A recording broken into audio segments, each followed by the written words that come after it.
Lord Jesus, I pray for those people that watch these video and take it very, very serious.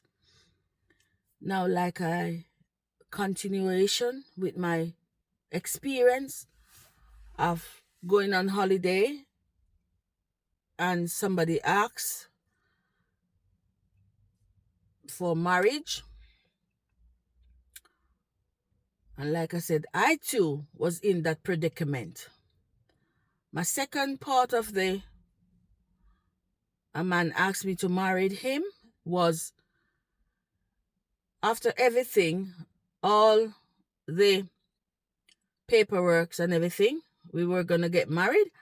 And I don't know, God worked in a mysterious way, because he turned to me and said, after marriage, he gonna live with his brother. And I said to him straight away, since as you're gonna live with your brother, let your brother help you to come to England. And brethren, I blocked and I delete. And like I said, desperation will make us ladies do desperate things. But if you have God, if you're working with God, and if God is working with you, you shall not make this mistake. I see many people make this mistake. I do not say we don't need a partner to marry or so, but we have to go through it in fasting and in prayer.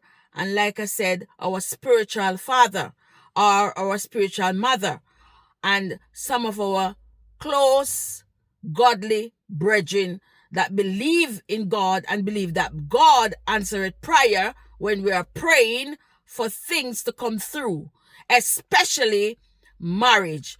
Marriage is not a joking matter. Marriage is a covenant with God.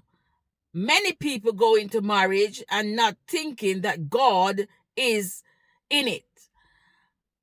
The pain. I'm saying to you that we must consult God before we make any mistake. Consult God before we speak of marriage. Consult God before when we find a partner to spend the rest of our life with. You don't want when you work, you spend all your money for immigration purpose and it's not cheap. You end up being alone as you were before.